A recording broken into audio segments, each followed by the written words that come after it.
Oh, good evening mga bay. Mayang gabi sa tanan mga Cebuano. Mayang gabi sa mga antikinyo karaya. First catch na ito mga bay. Ito nga barakuda o rumpi kung tawagin. Ayan. Hindi lang natin nabidyohan sa pagtira dahil nga medyo mailap yung isda. Yan yung unang isda natin itong gabing to mga bay. Ayan. Medyo malaki na rin yan, nasa 100 grams. Ayan. First catch natin. Medyo malabo-labo pa yung dagat dyan mga bay, gawa ng panayang ulan, gawa na sa mga baha na baga mula sa ilog, kaya medyo malabo pa yung dagat. Pero dahil sa maliwanag yung flashlight natin, yung ating flashlight na gamit Asapi, tingnan nyo, malabo pa yung yung dagat. Pero na yan, kumbaga sa flashlight kasi pagka medyo mahina talagang malabo. Ayan, nasa yung flashlight natin, naka high. Pangalawang catch natin mga bay, danggit. Ayan, medyo madalang yung isda ngayon mga bay, daw ng pangatlong catch natin yung octopus or pugita, tabugok naman kung tawagin dito sa Cebu. Ayan. Ayan. Ang area nga pala namin dyan mga bay ay dyan sa harap ng ng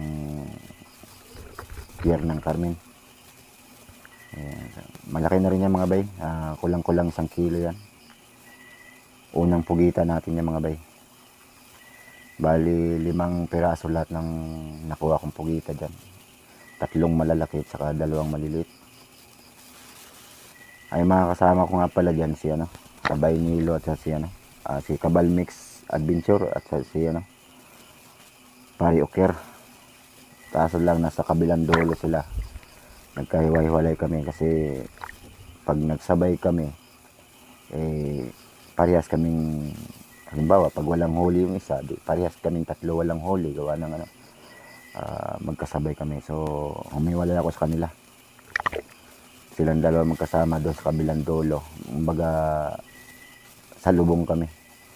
Tsaka yung mga bayo, kung sa hindi nakakaalam yung ganyan, halamang dagat, masarap yan sa tinola o paksiw. Ang tawagin dito buwaksaang. Ito yung mga bayo, itong alimasag. Ayan yun, babaeng alimasag. Matabayan mga bay, gawa ng malalaman naman yung mataba, matigas yung kanyang katawan. Yung banda sa tiyan, pag pinisil mo matigas. Nag-iisa lang yung mga bay, wala nang iba. Ito, danggit uli. Ayan. So ayan, pangalawang danggit natin yung mga bay. Diyan sana kung malinaw lang, napakarami ng danggit dyan, kaso lang talagang napakalabo. Tsaka by season din kasi yan, pangalawa nating pugita mga bay. Ayan. Yan, medyo maliit-liit lang yan, pero goods na rin. Nasa na rin yan, siguro nasa 70 grams. Ayan. Ayan, sige. Malaban pa.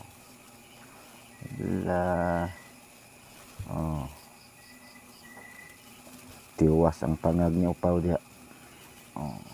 Titit. Ayan, natanggal tuloy yung yung goggles ko, natanggal. Malaban yung yung pugita.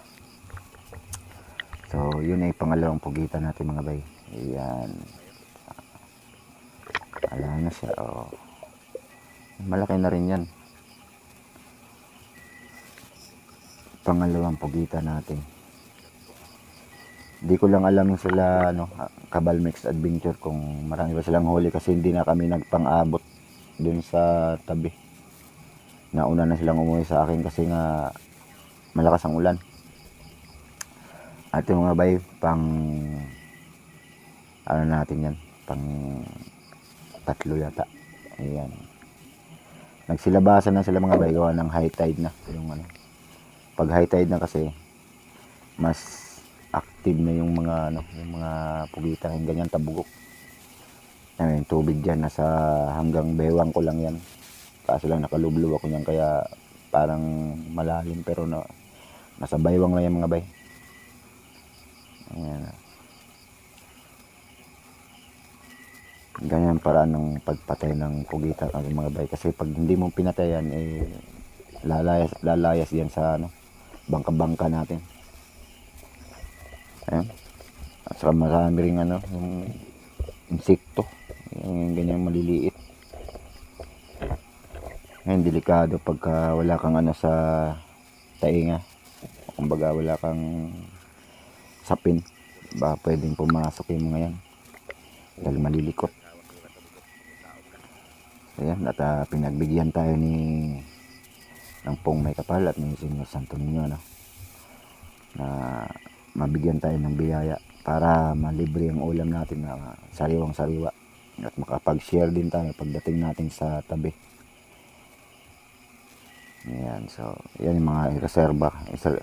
Naka 2 battery na ako nun, palit. Yung battery kong reserva nga pala ay 2 rin, 2 flashlight ko, 2 reserva. At ito ay pang 4 na ano, pugita. Ayan, yan yung pinakamaliit na pugita natin ngayon mga bay. So, solid pa rin. Alam niyo, ako hindi naman ako masyadong kumakain ng pugita dahil nga medyo allergy ako dyan. Pero siyempre maraming pagdating dito sa tabi sa amin ay maraming gustong kumain yan. So di natin pinapalagpas yung mga ganyan kasi malaking bagay din yan. Tsaka mahal, kaya nasa ano, pag bumili ka sa palengke yan, siguro nasa 200 ang kilo siguro. O 180 ba, ganun. So malaking bagay yan, lalo 5 peraso, 3 malalaki. Yung isa dyan nasa 1 kilo mahigit. Yung pinakalas na huli natin, ito yung pinakamalaki. Ayan, sobrang laki niyan. Tapos yan na yung last na huli natin, dahil si Cabal Mix Adventure yan yung nagbe-blink na flashlight, si Cabal Mix Adventure, tinatawag na nila ako. Sabi ko mamaya na lang kasi ano, marami pang pugita dahil nagsilabasan na nga yung ano, basta high tide diyan sa area na yan, talagang maraming pugita diyan sa area na yan. Pagka high tide na yan, nagbe-blink yung ano, flashlight. Sabi ko, sige, mauna na lang kayo kung ano, kasi sayang din ang pagkakataon dahil luminaw na nung nag high tide, malinaw na siya. Ayan, so ako dahan-dahan na rin akong tumabi dyan pagkatapos nyan, pero hindi ko na sila inabutan dahil nanguha pa ako ng mga si cucumber, tsaka ano, yung si urchin, nanguha pa ako dun. Hindi ko na lang nabidyohan dahil nga palubat na rin yung GoPro natin. So ayan mga bay, thank you for watching mga bay. Sana subaybayan nyo lagi aking mga video at pakipollow na rin sa aking Facebook page, MagsTV23. Maraming salamat at God bless all. Mga bay, ito na lahat yung huli natin, ano, yung pugita o tabukong dito sa ano, Bisaya, sa Cebu. 3 malalaki, bali 5 piraso lahat. Siguro nasa ano rin to, 3 kilo higit lahat. 3 pirasong malalaki. Ayan.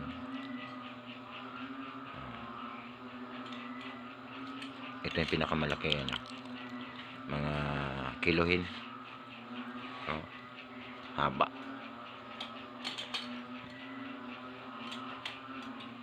Ayan. 3 pirasong malalaki tsaka 2 malilit. Tsaka ito yung mga isda natin mga bayo. At meron din tayong mga shell, ano, sari-sari. Limasag, 1 piraso lang. Tsaka ito, saang. So, libre na yung ulam natin mga bay. Ayan o. Dito lang solve na. Share the blessing din tayo mga bay dahil pinagbigyan tayo ni Senyor Santo Niño. Ayan. May 1 piraso tayong barakuda. Ayan o. Mga 100 grams din to. Okay. Thank you for watching mga bay.